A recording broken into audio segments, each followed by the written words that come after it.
बिस्मिल्लाहिर्रहमानिर्रहीम। अल्लाह ताला के पाक नाम से शुरू जो बड़ा मेहरबान नहायत रहम करने वाला है। अस्सलामु अलैकुम स्टूडेंट्स, मैं हूँ आपका teacher Mohammad Asim Nasar, first year ICS computer science के नेक्स्ट लेक्चर के साथ यूनिक ग्रुप ऑफ इंस्टीट्यूशन की तरफ से हाज़िर हूँ।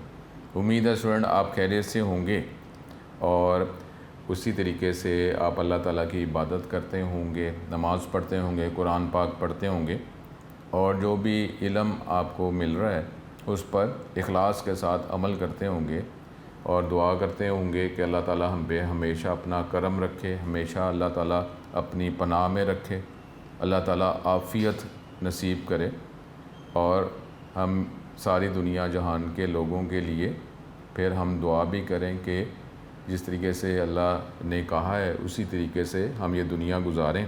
मेहनत डेफिनेटली करनी है ताकि हमारे माँ बाप भी खुश हों।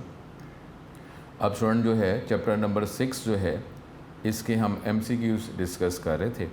तो MCQs जो हैं ये डिस्कस करने के बाद ये चैप्टर नंबर 6 हमारा ख़त्म हो जाएगा।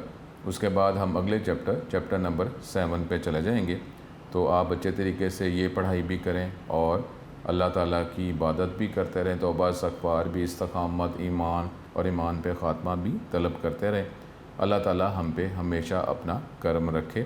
लेक्चर जो है वो अपना स्टार्ट करते हैं। स्टूडेंट ये हम चैप्टर नंबर 6 जो है जो security, copyright and the law इसका नाम है, ये हम डिस्कस कर रहे थे और जस्ट आखिरी फ़ेज़ में हम इसके MCQs डिस्कस कर रहे हैं। MCQs में आपको यही कहा था कि बेटर तो 100% ये है कि आप क्वेश्चन जो है जैसे ही आप रीड करते हैं तो फ़ौरन ही आंसर आपके माइंड में आ जाए, लेकिन उसमें फिर भी इतनी तेज़ी नहीं लगानी।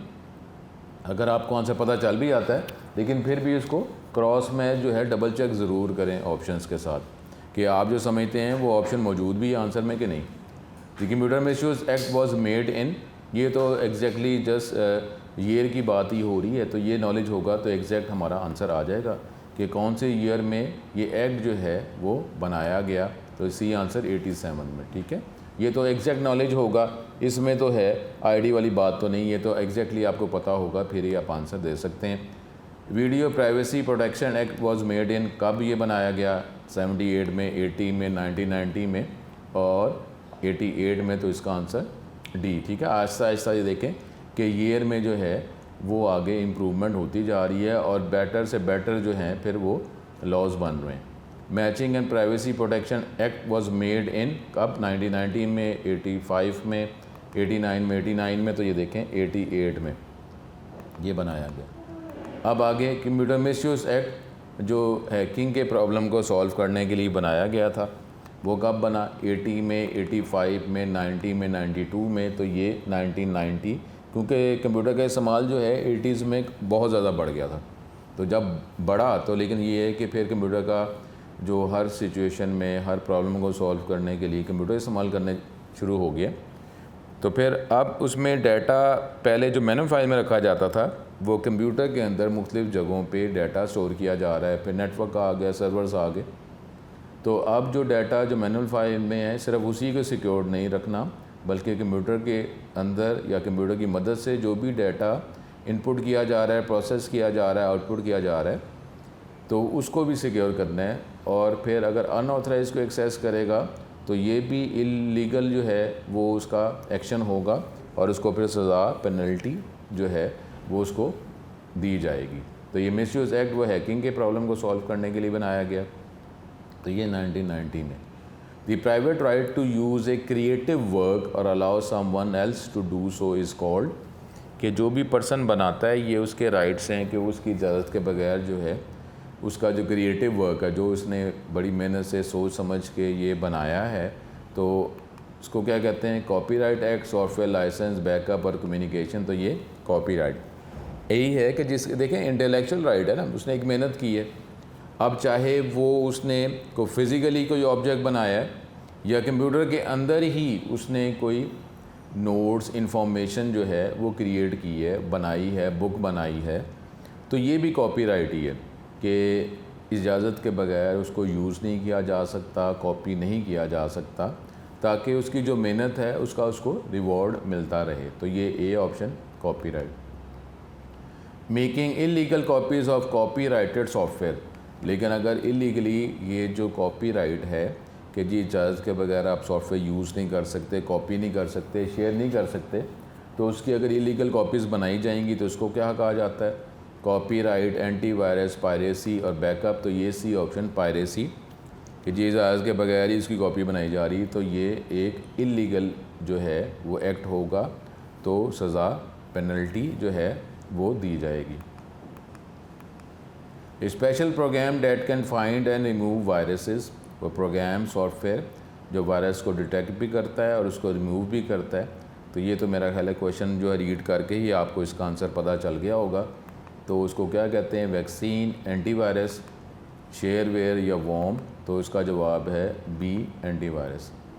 Software that is available free of cost for a limited period is called, अब ये 7/13/18 में आया कि फ्रीली अवेलेबल है, एक टाइम फ्रेम के अंदर आप उसको यूज़ कर सकते हैं, उसके बाद डेफिनेटली जो है आपको चार्ज किया जाएगा, आपको पे करना पड़ेगा। इसको फ्रीवेयर कहते हैं, ग्रुपवेयर, शेयरवेयर, नेटवेयर। तो सी ऑप्शन शेयरवेयर के आप एक लिमिटेड टाइम पीरियड में उसको यूज़ कर सकते हैं, प्रमोट कर सकते हैं, शेयर कर सकते हैं। C option shareware. FAST stands for, ठीक है, तो ये भी हमारे पास इसकी एब्रीवेशन हमें पता हो तो क्लियर है। Formation against software theft, fast action software term, found against software term या फेडरेशन अगेंस्ट सॉफ्टवेयर थेफ्ट। अब ये भी ऐसा क्वेश्चन जिसका एग्जैक्ट अगर आपको आंसर पता है तो आप फ़ौरन ही आपके माइंड में आंसर आ गया होगा, लेकिन इसको डबल चेक ज़रूर कर लें। तो इसकी D option federation against software theft जो है ये इसकी एब्रीवेशन है। When a virus starts to affect data, जब वायरस जो है डाटा को अफेक्ट करता है तो इस टर्म को क्या कहा जाता है? Virus activation, virus saving, virus infection, none of these. कौन सी option A, B, C, D में से? तो ये वायरस एक्टिवेट के सॉफ्टवेयर जो एक्टिवेट हो गया और डिस्ट्रक्टिव एक्शन जो है उसने परफॉर्म करने शुरू कर दिए। IR stands for infrared, intellectual right, internet resources, individual rights. तो ये B option intellectual rights. Software use for data compression, कौन सा सॉफ्टवेयर है जो डाटा को कंप्रेस करने के ताकि इसका फ़ाइल का साइज़ छोटा हो जाए, जब हम शेयर करें तो जल्दी जो है इस डाटा को फ़ाइल को एक्सेस किया जा सके, तो उसको क्या कहते हैं? ये Panda antivirus, Norton antivirus, WinZip, Doctor Solomon toolkit. तो ये तो हमारे पास सारे ये एंटीवायरस के नाम। ये विनज़िप जो है ये कंप्रेशन सॉफ्टवेयर है, विनज़िप, WinRAR। ये और भी डिफरेंट सॉफ्टवेयर्स हैं जो डाटा के साइज़ को कंप्रेस कर देते हैं ताकि फ़ाइल का साइज़ कम बनता है और फिर जल्दी जो है इसको शेयर किया जा सकता है। ए person who performs computer crime, उसको क्या कहा जाता है? एक पर्सन जो इलीगली एक्सेस कर रहा है, डाटा को चेंज कर रहा है, मॉडिफाई कर रहा है, डिलीट कर सकता है, तो उस पर्सन को क्या कहा जाता है? कि जो इलीगल एक्टिविटी में कंप्यूटर की मदद से इन्वॉल्व है, उसको क्या कहा जाता है? Hacker, computer consultant, computer company insider या वॉर्म। तो उसके ऑप्शन ए ऑप्शन हैकर कहा जाता है। Most computer crime are done by, किसके ज़रिए? हैकर के ज़रिए, international spies, highly paid computer consultants, none of these. तो ये हैकर ही है, क्योंकि डाटा अनऑथराइजली एक्सेस कर रहा है तो फिर डाटा को वो चेंज कर रहा है, डिलीट कर रहा है, कुछ भी मॉडिफाई, या इंफॉर्मेशन जो है आपकी जो पर्सनल प्राइवेट इंफॉर्मेशन है किसी और को आगे सबमिट कर रहा है, बता रहा है। Types of software which can be freely available without breaking copyright law, जो कौन सा सॉफ्टवेयर है कि जो फ्रीली अवेलेबल है और आप जो कॉपीराइट जो एक्ट है उसके अगेंस्ट भी वर्क नहीं कर रहे, काम नहीं कर रहे, तो उसको क्या कहते हैं? Shareware, public domain software, copy protected, या ए और बी दोनों ही आंसर है। तो इसका B option public domain software के पब्लिकली अवेलेबल है, कोई भी उसको यूज़ कर सकता है।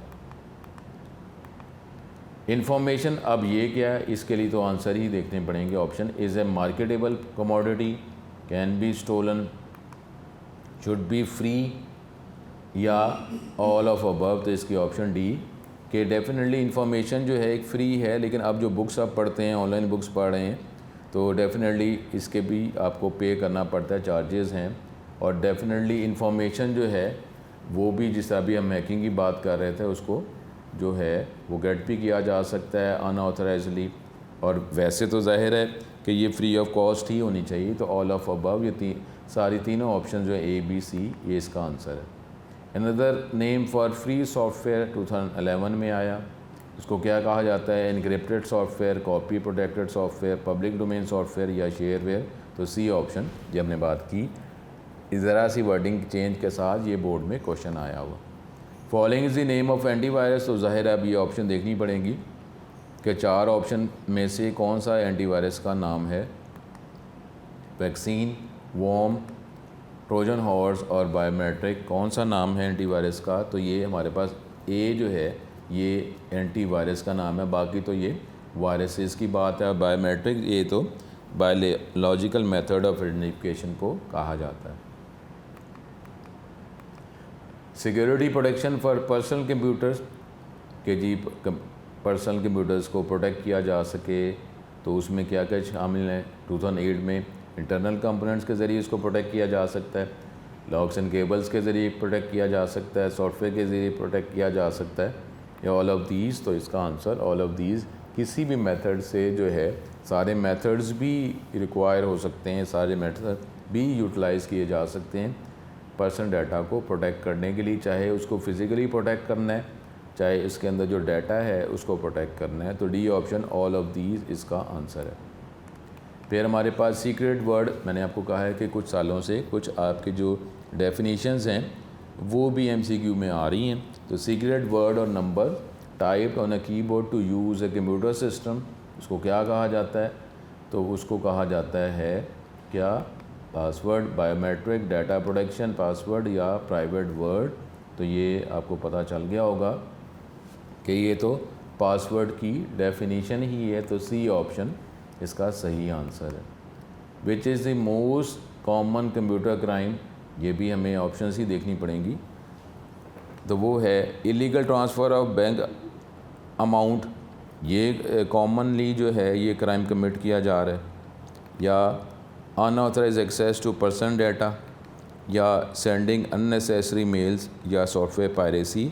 तो ये D option software piracy, normally यही है कि हम इजाज़त के बगैर जो है वो सॉफ्टवेयर को शेयर कर रहे हैं, उसकी कॉपीज़ क्रिएट कर रहे हैं, आगे डिस्ट्रीब्यूट कर रहे हैं, अनऑथराइज एक्सेस कर रहे हैं। तो सॉफ्टवेयर पायरेसी ही इसका सही आंसर है।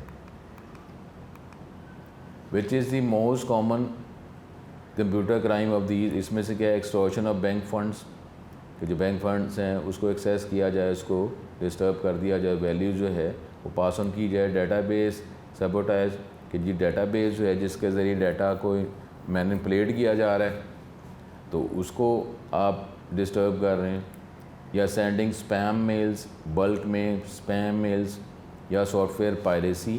तो इसका आंसर भी डी ऑप्शन सॉफ्टवेयर पायरेसी जो है यही कॉमन क्राइम है जो अब उस पर, लेकिन डेफिनेटली लॉज, अब हम जिस हम बात कर रहे थे लॉज बने हुए ताकि सॉफ्टवेयर पायरेसी जो है वो ना हो सके और प्राइवेसी जो है वो इफेक्ट हो, प्राइवेसी अप्लाई की जाए और अनऑथराइज एक्सेस ना किया जा सके। विच of the following is not a planned cause of data loss, ये फॉलोइंग कोई भी ये प्लान्ड कॉज नहीं है, वो एक्सीडेंटली हो सकता है। Terrorist attack, angry worker, technical failure या हैकिंग। तो इसकी ऑप्शन सी टेक्निकल फेलियर, ये इसमें तो आपका तो कोई कंसर्न नहीं ना, कोई भी टेक्निकल फेलियर हार्डवेयर आ जाता है, कोई भी प्रॉब्लम आ जाता है, इसमें आपका तो कंसर्न नहीं है ना। तो अब ये टेररिस्ट अटैक तो उसने खुद किया, एंग्री वर्कर ये भी उसने कोई सॉफ्टवेयर जो है जिसके ज़रिए इफेक्ट कर रहा है, हैकिंग भी खुद प्लान्ड है। तो ये टेक्निकल फेलियर जिसका कोई कंट्रोल नहीं है, उसमें डेफिनेटली जो है उसको मैनेज किया जाता है, उसको चेक किया जाता है कि वर्किंग जो है प्रॉपर्ली होती रहे और स्टार्ट करने से पहले जो है इसको चेक किया जाए। ये तो होता ही है, लेकिन फिर भी कोई भी वजह हो सकती है, टेक्निकल जो है प्रॉब्लम हो सकता है कि जिसकी वजह से हम कंप्यूटर को एक्सेस नहीं कर पा रहे, डाटा को एक्सेस नहीं कर पा रहे। सी ऑप्शन इसका सही answer. Following is not an accidental cause of data loss, के ये हादसाती तौर पर कोई ये कॉज नहीं है, ये हो सकता है कि ये खुद किया जाए। ठीक है, तो कौन सा एक्सीडेंटल, ये प्लान था और ये एक्सीडेंटल, कौन सा ये एक्सीडेंटल कॉज नहीं है? Hacker, program error, hardware failure या पावर फेलियर। तो ये ऑप्शन, ये एक्सीडेंटल नहीं, ये खुद कर रहा है। ठीक है, प्रोग्राम एरर भी हो सकता है खुद से, हार्डवेयर फेलियर जिस तरह भी हमने बात की थी, पावर फेलियर, ये हमारे कंट्रोल में नहीं है, लेकिन ये जो हैकर जो है, ये पर्सन जो इलीगली एक्सेस कर रहा है डाटा को, ये एक्सीडेंटल नहीं है, वो ख़ुद जो है उसने कोई ना कोई मेथड अडॉप्ट किया हुआ है जिसके ज़रिए डाटा को अफेक्ट कर रहा है, एक्सेस कर रहा है। ए ऑप्शन हैकर जो है इसका answer. An additional copy of important information और डाटा, इसको क्या कहा जाता है कि जब डाटा इंफॉर्मेशन इम्पॉर्टेंट है तो उसकी हम एक्स्ट्रा कॉपी बना लें, ताकि इन केस अगर मेन फाइल जो है अगर वो करप्ट जो है, डिस्टर्ब होती है या डिलीट होती है या अनऑथराइजली उसको एक्सेस या चेंज किया जाता है, तो हमारे पास एक एडिशनल कॉपी हो, एक्स्ट्रा कॉपी हो जिसको हम यूज़ कर सकें। तो उसको क्या कहा जाता है कि जिसमें एडिशनल कॉपी इंपॉर्टेंट इंफॉर्मेशन या डाटा की बनाई जाती है, इस टर्म को क्या कहा जाता है? Backup of data, taking of data, moving of data या चेंजिंग ऑफ डाटा। तो बैकअप आपको पता है कि making important additional copy of data या इंफॉर्मेशन, जो डाटा या इंफॉर्मेशन इम्पॉर्टेंट है उसकी एक्स्ट्रा कॉपी बनाएं, तो उस टर्म को ही बैकअप कहा जाता है। तो ए ऑप्शन इसका सही answer. Which media is use for backup, तो अब ये एक्स्ट्रा कॉपी बनाने के लिए कौन सा मेथड जो है हार्डवेयर वो यूज़ किया जाता है? Normally DVD, flash disk, tape device, all of these. तो ये तीनों ही, डीवीडी भी हो सकती है, flash disk, memory disk, USB, tape devices जिसमें बल्क में huge amount of data store किया जा सकता है, सिक्वेंशियल मेथड है इसमें। तो ये कोई भी ऑप्शन इसकी ट्रू हो सकती है। तो डी ऑल ऑफ दीज इसका सही आंसर है। The data production method that helps in data recovery, data को रिकवर करने के लिए जो मेथड इस्तेमाल किया जाता है डाटा प्रोटेक्ट करने के लिए, उसको क्या कहा जाता है? Password protection, antivirus software, data backup या विनजिप। तो ये हमारे पास क्या है कि जिसमें डाटा अगर रिकवर करना हो, data production method that helps in data, अगर डाटा कोई करप्ट हो रहा है, लॉस हो रहा है, तो इस मेथड के ज़रिए डाटा को हम रिकवर कर सकते हैं। तो ये क्या है? ये सी ऑप्शन ही है, क्योंकि मेन कॉपी अगर इफेक्ट हो भी गई है लेकिन हमारे पास एक्स्ट्रा कॉपी है, तो उसके ज़रिए जो है, क्योंकि उसके अंदर भी सेम डाटा है जो मेन फाइल पे था, उसी की हम कॉपी हमने बनाई है। तो अगर डाटा को लॉस हो जाए, डाटा को रिकवर करना है, तो हम ये बैकअप जो एक्स्ट्रा कॉपी है उसको एज ए मेन कॉपी जो है हम यूटिलाइज़ कर सकते हैं। तो सी ऑप्शन इसका सही answer. Which of the following is not a rule for applying password, के आपने जब पासवर्ड अप्लाई करना है, जो कम्बिनेशन है डिफरेंट वर्ड्स कैरेक्टर्स का, कुछ स्पेशल कैरेक्टर, स्पेशल कोड, तो कौन सा जो रूल जो है उसको कंसिडर नहीं किया जाएगा? रूल नहीं है for applying password. It must contain digits and number, इसमें से डिजिट्स और लेटर्स होंगे, तो ये रूल जो है ये प्रॉपर नहीं है, ये रूल नहीं है। या it must be remembered, it must not be told to anyone, it must be commonly use word. तो कौन सी ऐसी जो ऑप्शन है कि जो पासवर्ड अप्लाई असाइन करने के लिए जो है वो रिक्वायर्ड नहीं है? तो कौन सा रूल नहीं है इन चारों ऑप्शंस में से? तो यही है कि जी ये कॉमनली यूज वर्ड नहीं होना चाहिए, ये रूल नहीं है कि ये जो नॉर्मली आप तो डिफरेंट जो आप मेथड्स हैं, डिफरेंट सॉफ्टवेयर जिसमें आप पासवर्ड असाइन कर सकते हैं, उसने तो आप पहले ही रिस्ट्रिक्शन लगाई है कि कॉमन वर्ड जो है, जो आपकी जो पर्सनल इन्फॉर्मेशन या जो डाटा आप शेयर कर रहे हैं उससे अगर मैच करता है और वही आप पासवर्ड के तौर पर असाइन करना चाह रहे हैं, तो सॉफ्टवेयर ही अलाउ नहीं करेगा, आप वो पासवर्ड जो है असाइन कर ही नहीं सकते। डी ऑप्शन इसका सही answer. There should be complete backup of data, कि जितना भी डाटा अवेलेबल है उसकी एंटायर डाटा की ही कॉपी बना ली आपने, या प्रीवियस जो डाटा है उसकी आप कॉपी बना रहे हैं इंक्रीमेंटल। अब ये हमें पता होना चाहिए फर्स्ट जो है पहले उसका या लास्ट है। इंक्रीमेंटल का मतलब होता है कि हमारे पास जिसमें हमने चेंज किया है उसकी हम कॉपी बना रहे हैं, क्योंकि जो डाटा हमने अगर प्रीवियसली बैकअप किया था, एक्स्ट्रा कॉपी बनाई थी, तो उसके बाद आपने जब वर्किंग की है तो जिस डाटा में चेंज आया है उसी की कॉपी बनाने की ज़रूरत है ना। प्रीवियसली तो आप कंप्लीट डाटा की कॉपी बना ही चुके हुए हैं, तो हमारे पास ये इसका हमें आंसर पता होना चाहिए। ये बी ऑप्शन है, इंक्रीमेंटल बैकअप उसको कहा जाता है कि जिस डाटा में चेंज आया है अब उसकी कॉपी बनाई जाए, क्योंकि प्रीवियसली जो है कंप्लीट डाटा की तो आप कॉपी बना ही चुके हैं, तो फिर ह्यूज या कंप्लीट डाटा की दोबारा कॉपी बनाना इसमें टाइम रिक्वायर होगा, तो उसकी हमें ज़रूरत नहीं है। तो जो चेंज आया, जो डाटा को मॉडिफाई किया गया है, उसी की कॉपी एक्स्ट्रा बनाई जाए, तो इस टर्म को इंक्रीमेंटल बैकअप कहा जाता है। The file that is affected by virus, file जो वायरस से अफेक्ट होती है उसको क्या कहा जाता है? Normal file, infected file, corrupted file या क्वारंटाइन फ़ाइल क्या कहा जाता है? तो ये आंसर इजी ही है, इन्फेक्टेड फ़ाइल उसको कहा जाता है। ये तो आप सेपरेट कर रहे हैं ना, ठीक है, आइसोलेट कर रहे हैं।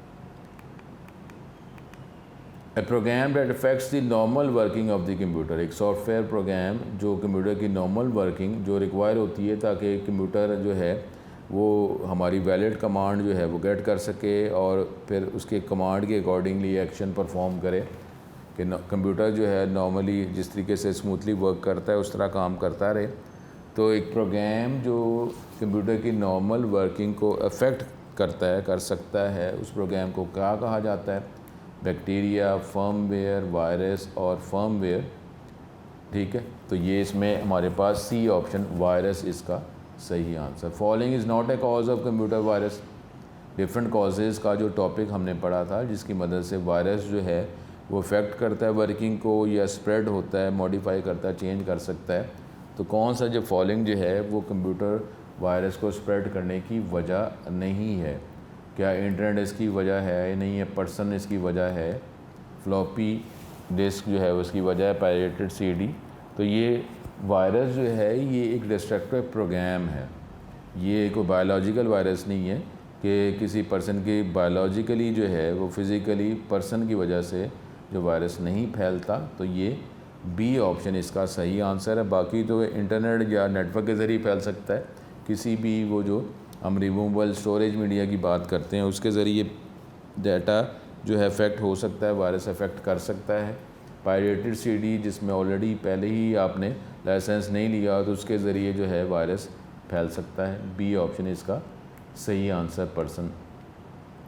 Which one is not a computer antivirus, ये जो चार ऑप्शंस हैं इसमें से कौन सा जो है एंटीवायरस नहीं है? ठीक है, रेडलॉफ, मैकैफे, फिर नॉर्टन, फिर डॉक्टर सोलोमन्स। तो ये हमें पता है टेक्स्ट बुक के हवाले से कि ये बी सी डी ये तो एंटीवायरस के ही नाम है।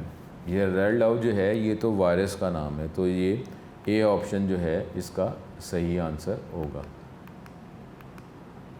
Backup that contains file which have been recently created और change is the last backup, उसको क्या कहा जाता है? कि जो आपने लास्ट बैकअप किया था, कंप्लीट डाटा को कॉपी किया था, उसके बाद जो है कि ऐसा बैकअप जिसमें वही फ़ाइल शामिल हों जिसको आपने अभी न्यूली क्रिएट किया है या जिसके डाटा को चेंज किया है। तो इस बैकअप की टाइप को क्या कहा जाता है? पार्शल, कंप्लीट, इनकम्प्लीट या इंक्रीमेंटल। तो ये डी ऑप्शन इंक्रीमेंटल बैकअप कहा जाता है। Copy of data on secondary extra storage device, उसको क्या कहा जाता है? स्टोर, बैकअप, रेफरेंस या फर्मवेयर। तो एक्स्ट्रा कॉपी जो इंपॉर्टेंट डाटा की बनाना चाहते हैं और डेफिनेटली वो किसी सेकेंडरी स्टोरेज डिवाइस पर ही बनाएंगे उसको कहा जाता है बी बैकअप। ठीक है, बैकअप इसका सही ऑप्शन होगा। The right to use a software on the computer is called, इसको क्या कहा जाता है?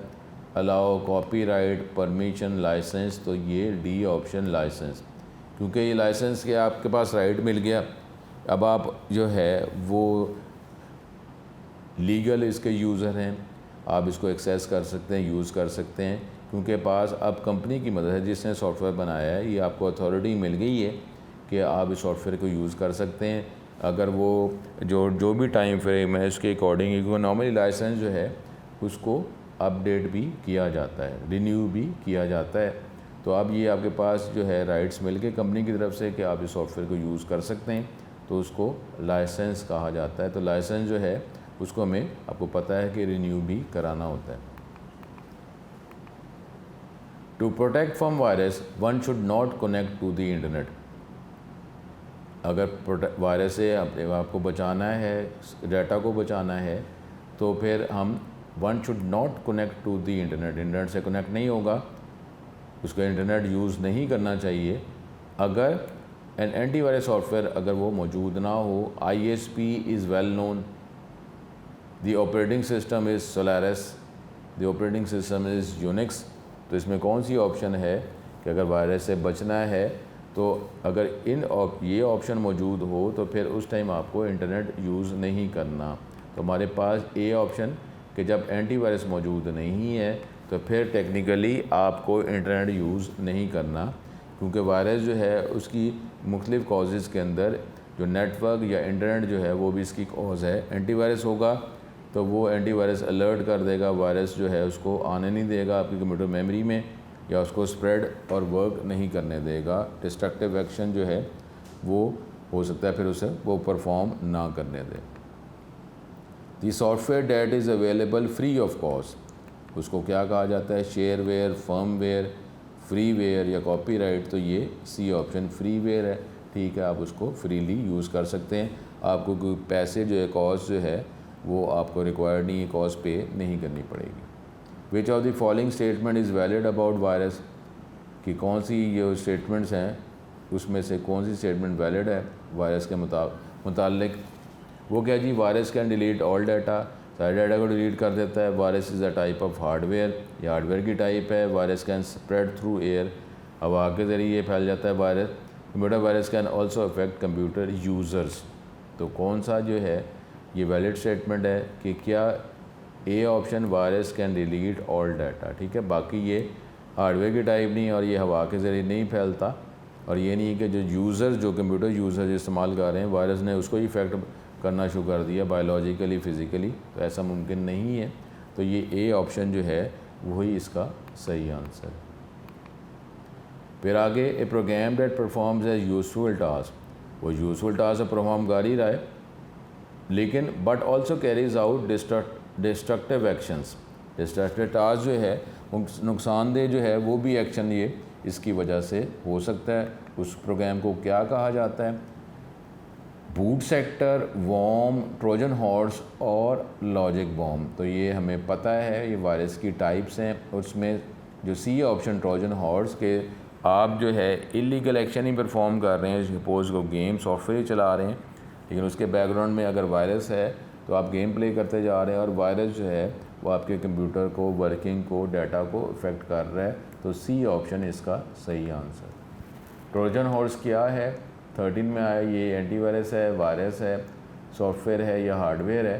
तो ये हमारे पास बी ऑप्शन, ये एक वायरस का नाम है।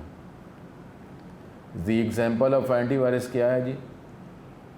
एंटीवायरस की कोई एग्जांपल? मैकेफे ये एंटीवायरस है, ट्रोजन हॉर्स एंटीवायरस है, वॉर्म ये एंटीवायरस है, या लॉजिक बॉम्ब जो है ये एंटीवायरस है। तो उसमें आपको पता होगा नॉलेज के वाले से कि मैकेफे जो है ये एक एंटीवायरस का नाम है, बाकी सारे जो हैं ये वायरसेस के नाम हैं। तो ए ऑप्शन इसका सही आंसर होगा।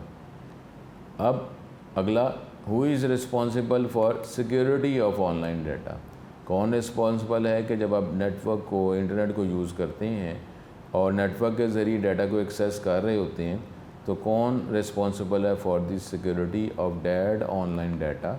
मैकेफे, ट्रोजन हॉर्स, वॉर्म या लॉजिक बॉम्ब। इसी तरीके से ये ए ऑप्शन, ये एंटीवायरस है।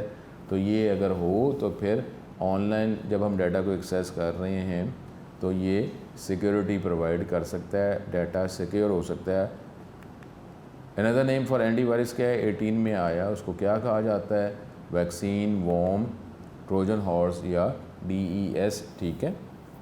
तो ये एंटीवायरस का एक और नाम क्या है? इसने तो प्रोटेक्ट करना है ना, तो ये ए ऑप्शन वैक्सीन जो है इसका सही answer. A program that interferes with the normal working of a computer, जो नॉर्मल वर्किंग है उसको अफेक्ट करता है और हमें डिफरेंट प्रॉब्लम जो है फेस करने पड़ सकते हैं, उस प्रोग्राम को क्या कहा जाता है? 2019 में बैक्टीरिया, एंटीवायरस, ट्रोजन हॉर्स या फ्रीवेयर। तो ये वायरस ही है, तो इसमें वायरस का ये नाम ट्रोजन हॉर्स है। तो ये सी ऑप्शन इसका सही आंसर होगा। उसके बाद a person who gains illegal access to computer system, illegally जो है कंप्यूटर सिस्टम को यूज़ कर रहा है, उसको एक्सेस कर रहा है, उसके डाटा को एक्सेस कर रहा है, उसके बाद वो डाटा मॉडिफाई, डिलीट या आगे फर्दर पास ऑन कर रहा है, शेयर कर रहा है, उस पर्सन को क्या कहा जाता है? 19 में आया, हैकर, वॉर्म, पायरेटेड सॉफ्टवेयर या शेयरवेयर। उस पर्सन को ए ऑप्शन हैकर कहा जाता है। The right of a person to keep his information away from other, ये पर्सन का राइट कि अपनी इंफॉर्मेशन जो है वो दूसरे से वो बचा सके, कि वो उसकी जो पर्सनल इंफॉर्मेशन वो उसकी अपनी पर्सनल जो है वो उसका राइट है कि वो दूसरे उसकी इजाज़त के बगैर उसका डाटा एक्सेस ना कर सकें। तो इस राइट को क्या कहा जाता है? Secrecy, right, privacy, private. तो ये सी ऑप्शन प्राइवेसी के जो ह्यूमन राइट्स हैं, पर्सन के राइट्स हैं, तो वो उसके राइट जो हैं वो अफेक्ट ना हो। तो ये हमारे पास ये हमने चैप्टर 6 जो है ये कंप्लीट हो गया है, इसके MCQs कंप्लीट हो गए हैं। हम आगे अब अगले चैप्टर पे अब हम जाते हैं और वो चैप्टर का नाम अब ये Windows operating system, chapter number 7 Windows operating system, इसको अब हम स्टार्ट करते हैं। जो चैप्टर नंबर 6 जो है ये कंप्लीट हो जाता है। सबसे पहले जो है अब ये ऑपरेटिंग सिस्टम की डेफिनेशन जो है ये हमें पहले भी पता है, लेकिन अब इसमें मज़ीद जो है वो कुछ टेक्निकल वर्ड शामिल किए गए हैं। ये अब ऑपरेटिंग सिस्टम की डेफिनेशन है, ये इसकी definition. Operating system is a system software. ये जो चैप्टर 1 के अंदर हमने सॉफ्टवेयर उसकी कैटेगरीज पढ़ी थी और उसमें सिस्टम सॉफ्टवेयर में जो इसकी एग्जांपल थी वो ऑपरेटिंग सिस्टम। तो अब यहाँ पे ऑपरेटिंग सिस्टम की डेफिनेशन है। Operating system is a system software. System software जो हमने फर्स्ट चैप्टर में भी हम पढ़ चुके हुए हैं। ये सिस्टम सॉफ्टवेयर है that provides an interface for the user to interact with the computer. ये एक इंटरफेस प्रोवाइड करता है जिसके ज़रिए टू वे कम्युनिकेशन की जा सकती है between the user and the computer. Without a computer operating system a computer would be useless. Operating system होगा, कंप्यूटर जो है रेडी होगा, और फिर डेस्कटॉप सपोज अगर नज़र आता है तो फिर रेडी होगा, एक इंटरफेस हमें प्रोवाइड करेगा जिसकी मर्ज़ी से, जिसकी मदद से हम कोई कमांड इशू कर सकते हैं और फिर कंप्यूटर जो है वो रिस्पॉन्स या रिप्लाई करेगा। तो वो है ऑपरेटिंग सिस्टम। अगर ऑपरेटिंग सिस्टम ये मेन सॉफ्टवेयर है, अगर यही मेन सॉफ्टवेयर जो है एक्टिवेट यूज़ नहीं किया गया, ये एग्जीक्यूट नहीं हुआ, तो ये इसी ने तो एक इंटरफेस प्रोवाइड करना है और डिफरेंट कमांड्स जो हैं वो प्रोवाइड करनी है डिफरेंट मेथड से। तो फिर आगे वर्किंग क्या करनी है उसके ज़रिए हम आगे परफॉर्म कर सकते हैं।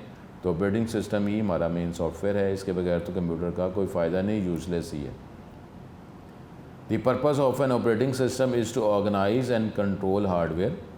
इसका मकसद क्या है कि हार्डवेयर सॉफ्टवेयर को ऑर्गेनाइज़ किया जा सके या उसको कंट्रोल किया जा सके, so that the devices manages behave in a flexible but predictable way. जिस तरीके से कहा गया है तो जितने भी हार्डवेयर सॉफ्टवेयर उसी के अकॉर्डिंगली ही रिस्पॉन्स जो है वो शो करें, और कंप्यूटर जिस तरह कहा गया है उसी के अकॉर्डिंगली ही हमें आंसर प्रोवाइड कर रहा है और नॉर्मल वे में हमारे प्रॉब्लम्स को सॉल्व कर रहा है। तो ये एक ऑपरेटिंग सिस्टम जो है। अब ये जो चैप्टर है चैप्टर नंबर 7, इसमें ऑपरेटिंग सिस्टम और हमारे सिलेबस के हवाले से जो विंडोज़ ऑपरेटिंग सिस्टम जो है उसको डिस्कस किया जाएगा। तो अब यहाँ पे ऑपरेटिंग सिस्टम तो डेफिनेशन हो गई, लेकिन अब जो है इस बाकी रिमेनिंग चैप्टर्स के अंदर एक अभी टॉपिक है टाइप्स ऑफ ऑपरेटिंग सिस्टम। तो फिर जो है वो हम सिर्फ विंडोज़ ऑपरेटिंग सिस्टम के डिफरेंट टर्म्स टॉपिक जो हैं उसको डिस्कस करेंगे। तो अभी जो है टाइप्स ऑफ ऑपरेटिंग सिस्टम हम देख रहे हैं। तो 2 टाइप्स ऑफ ऑपरेटिंग सिस्टम होते हैं। ये अगला टॉपिक है, ये लॉन्ग क्वेश्चन भी हो सकता है। Types of operating system are classified on the basis of different features. Different जो फैसिलिटीज़ प्रोवाइड करता है उसके हवाले से ऑपरेटिंग सिस्टम के को 2 ग्रुप्स में 2 कैटेगरीज में डिवाइड किया जा सकता है। Such as a user interaction के कैसे यूज़र कंप्यूटर से कम्युनिकेट करेगा, तो उसका जो डिफरेंट तरीका है यूज़र से कम्युनिकेट करने का, उसके हवाले से भी इसको 2 कैटेगरीज में डिवाइड किया जाता है।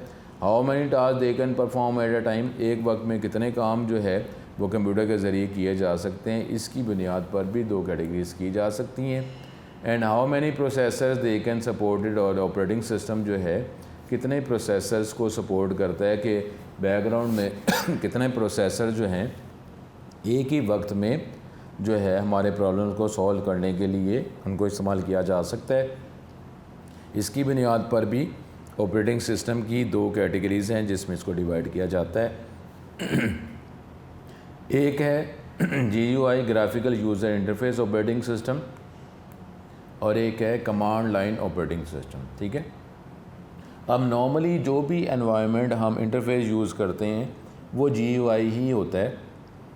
GUI जो हमें पहले भी पता है कि इसमें डिफरेंट मेन्यूज़, आइकॉन्स जो हैं, डिफरेंट पॉइंटिंग डिवाइसेस को यूज़ किया जाता है, जिसके ज़रिए हम इजीली जो है ऑपरेटिंग सिस्टम के साथ कम्युनिकेट कर सकते हैं, या ऑपरेटिंग सिस्टम के ज़रिए डिफरेंट जो टास्क वो हम परफॉर्म कर सकते हैं कंप्यूटर के, फिर डिफरेंट सॉफ्टवेयर जो है वो हम चला सकते हैं। तो इस नॉर्मली जितना भी अब इंटरफेस जो है जो हम यूटिलाइज़ करते हैं उसका मेथड जो है GUI होता है, यानी ईज़ी टू यूज़। अब इसमें माउस इस्तेमाल हो रहा है, पॉइंटिंग डिवाइस इस्तेमाल हो रहा है, और कई दफ़ा होता है कि मेन्यू का नाम देखकर, कमांड देखकर, आइकॉन की जो है पिक्चर देखकर हमें अंदाज़ा हो जाता है कि जो भी हमने टास्क परफॉर्म करना है तो उसके अकॉर्डिंगली कौन सी कमांड हम इशू करेंगे या कौन से आइकॉन को जो है वो हम यूटिलाइज़ करेंगे। तो इस तरह जो है इसमें काम करना आसान हो जाता है। तो सबसे पहले जो कैटेगरी है, जो क्लासिफिकेशन जो है ऑपरेटिंग सिस्टम की, वो GUI है। नॉर्मली अब इसी को यूज़ किया जाता है। तो ये लॉन्ग क्वेश्चन भी है और शॉर्ट क्वेश्चन भी हो सकता है। तो ये इसके आगे मज़ीद, GUI ऑपरेटिंग सिस्टम प्रोवाइड्स है GUI interface, graphical user interface to establish the user communication with the computer. The user does not require memorising command, कि हमें कमांड जो है याद नहीं करनी, क्योंकि हमें कमांड जो लिखनी पड़ेंगी। तो इसमें नॉर्मली सेलेक्ट का जो ऑप्शन जो है वो यूज़ की जाती है, चाहे किसी मेन्यू में से किसी कमांड को सिलेक्ट कर लें या कोई ग्राफिकल ऑब्जेक्ट को सिलेक्ट कर लें, तो वो टास्क जो है वो कमांड जो है प्रोसेसर तक रीडायरेक्ट कर दी जाएगी, उसके अकॉर्डिंगली प्रोसेसर जो है वो रिस्पॉन्स दे देगा। इसमें हमें वो कमांड जो है, क्योंकि टाइप नहीं करनी, तो कमांड के एग्जैक्ट वर्ड जो हैं वो हमें याद करने की ज़रूरत नहीं है। टू परफॉर्म वेरियस टास्क, जैसे कॉपी करना है, ओपन करना है, डॉक्यूमेंट को प्रिंट करना है, इसके लिए मुझे कीबोर्ड की मदद से कमांड टाइप करने की ज़रूरत नहीं है। The user uses different graphical objects, icon, Windows, buttons हैं हमारे पास, फिर डिफरेंट पॉइंटिंग डिवाइसेस हम यूज़ करते हैं, जिसके ज़रिए ईज़िली जो है कमांड जो है वो दी जा सकती है to perform different task. He she just require recognising, बस उसको सिर्फ ये यूज़र को ये पता होना चाहिए कि कौन सी जो है, कौन से मेन्यू में से कौन सी ऑप्शन को सिलेक्ट करना है, या कौन से ग्राफिकल ऑब्जेक्ट जो है, आइकॉन जो है या बटन जो है उसको यूटिलाइज़ करना है, क्लिक करना है, अप्लाई करना है। Various graphical object and task that can be perform with them. Example GUI operating system हमारे सिलेबस के हवाले से, ये विंडोज़, लिनक्स और सोलारिस जो है ये GUI इंटरफेस प्रोवाइड करते हैं, जिसमें हम आसानी से जो है ऑपरेटिंग सिस्टम के साथ कम्युनिकेट कर सकते हैं, या ऑपरेटिंग सिस्टम की वजह से हम डिफरेंट एक्शन जो है, टास्क जो है वो परफॉर्म कर सकते हैं, डिफरेंट सॉफ्टवेयर्स को चला सकते हैं। दूसरा जो हमारे पास जो मेन कैटेगरी है, टाइप है ऑपरेटिंग सिस्टम की, वो कमांड लाइन ऑपरेटिंग सिस्टम।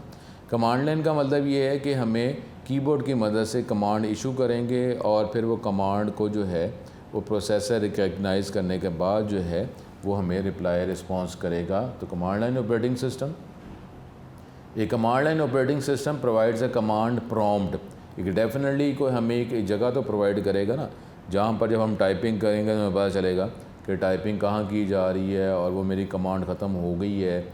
अब मैंने कमांड जो है किसी न किसी एक्शन के ज़रिए ये कंप्यूटर तक कमांड जो है वो हमने पहुंचानी है, एंटर प्रेस करना है, लाइन है कि कहाँ पे मैं टाइपिंग करूँगा तो कहाँ लिखा जा रहा होगा। तो ये कमांड प्रॉम्प्ट तो प्रोवाइड करता है ये operating system. Type of operating system to the user for typing different command to communicate और interact with the computer. The user, इसमें कमांड्स को याद करना पड़ता है मुख्तलिफ़ कामों के लिए कि कौन सा टास्क जो परफॉर्म करना है, उसके लिए कौन सी कमांड है, उसके एग्जैक्ट जो है फिर वर्ड्स लिखने पड़ते हैं। तो इसकी जो ऑपरेटिंग सिस्टम जो उसकी ये टाइप है उसकी एग्जांपल्स क्या हैं, examples of command line operating system क्या है, डॉस, डिस्क ऑपरेटिंग सिस्टम और यूनिक्स। ठीक है, तो ये हमारे पास जो है ये दो ऑपरेटिंग सिस्टम की टाइप्स, कैटेगरीज, ठीक है, ये हमने बात की। अब इसमें किसी को अगर हम देखते हैं तो ये अगर इसको मज़ीद अगर देख लें तो ये चैप्टर 7 विंडोज़ ऑपरेटिंग सिस्टम, इसमें वही बात, ऑपरेटिंग सिस्टम क्या है Operating system is a system software that provides an interface for the user to interact with the computer. The purpose of operating system का क्या है कि डिफरेंट जो है हार्डवेयर सॉफ्टवेयर को ऑर्गेनाइज़ करना, organise control and make different hardware functional, कि मुख्तलिफ जो कंपोनेंट्स हैं प्रॉपर्ली काम करते रहें और इसके ज़रिए मज़ीद कोई सॉफ्टवेयर चलाना है तो हम उसको चला सकें एफिशिएंटली और इन ए प्लान्ड मैनर मेथड। जिस तरीके से कहा जा रहा है वैसे ये एक्शन हमें रिप्लाई या रिस्पॉन्स प्रोवाइड करें। Computer can not do anything without operating system. Computer operating system के बगैर जो है कुछ नहीं कर सकता, क्योंकि यही मेजर सॉफ्टवेयर है। तो मेजर सॉफ्टवेयर जो है जब उसको हम यूज़ करेंगे वो एग्जीक्यूट होगा तो ये एक इंटरफेस प्रोवाइड करेगा, फिर मज़ीद जो भी काम करने हैं वो कंप्यूटर के ज़रिए कर सकते हैं। Operating system must be installed on every computer. User interface is use to interact with the computer to perform various task. It controls how the user enter data, कैसे डाटा एंटर करेगा, instruction provide करेगा और वापस में reply feedback information कैसे नज़र आएगी। User gives command to computer, क्या वो डाटा एंटर करता है। These are example of user interface के सेलेक्ट करना है या टाइप करनी है command. The operating system plays the main role for interfacing between user and computer. The input devices क्या हैं जी, कीबोर्ड माउस, कीबोर्ड के ज़रिए कमांड इशू करनी है माउस के ज़रिए, और commonly use for giving commands to computer. ठीक है। Different types of operating system क्या हैं हमारे पास। ऑपरेटिंग सिस्टम की दो टाइप्स हैं, कैटेगरीज़ हैं। एक है यूज़र इंटरेक्शन जिसमें कमांड लाइन के ज़रिए जो है कमांड टाइप करके कम्युनिकेशन की जा रही है, और उसके अगेंस्ट पे दूसरा जो है कि जो टाइप्स ऑफ ऑपरेटिंग सिस्टम, इसकी इन बातों की बुनियाद पर इनकी टाइप्स कैटेगरीज़ की जा सकती है कि जी कैसे इंटरेक्ट कर रहे हैं कमांड लाइन के ज़रिए कमांड टाइप करके या आइकॉन सेलेक्ट करके कोई भी ऑब्जेक्ट को कमांड को मेन्यू को सिलेक्ट करके, या कितने टास्क जो हैं वो ऑपरेटिंग सिस्टम से आप करवा सकते हैं, एक ही वक्त करवाना चाहते हैं, can perform at a time जिसको मल्टीटास्किंग कहा जाता है, या कितने प्रोसेसर्स को आप अटैच करते हैं किया हुआ है और वो प्रोसेसर एक ही वक्त में पैरेलल कंप्यूटिंग के ज़रिए आपकी कमांड को जो है वो उसको एनालाइज कर रहे हैं और एग्जीक्यूट कर रहे हैं और रिप्लाई फास्ट कर रहे हैं कि कितने processor, number of processors and operating system can support, जिसको मल्टी प्रोसेसिंग कहा जाता है। ये जो फॉलोइंग जो टाइप्स ऑपरेटिंग से इन बुनियाद पर क्या हो जाएगा, ये ग्राफिकल यूज़र इंटरफेस और कमांड लाइन ऑपरेटिंग सिस्टम। ये था हमारे पास आज का लेक्चर, और इसी की फिर मज़ीद जो है अगले लेक्चर में अभी मज़ीद देखेंगे कि ये जो different types of operating system है इसकी डिटेल देखेंगे कि GUI जो है वो क्या एनवायरनमेंट है और कमांड लाइन ऑपरेटिंग सिस्टम ये कौन सा एनवायरनमेंट है। अपना बहुत ज़्यादा ख्याल रखें और फिर अगले लेक्चर में आपसे दोबारा मुलाकात होगी। अस्सलाम वालेकुम।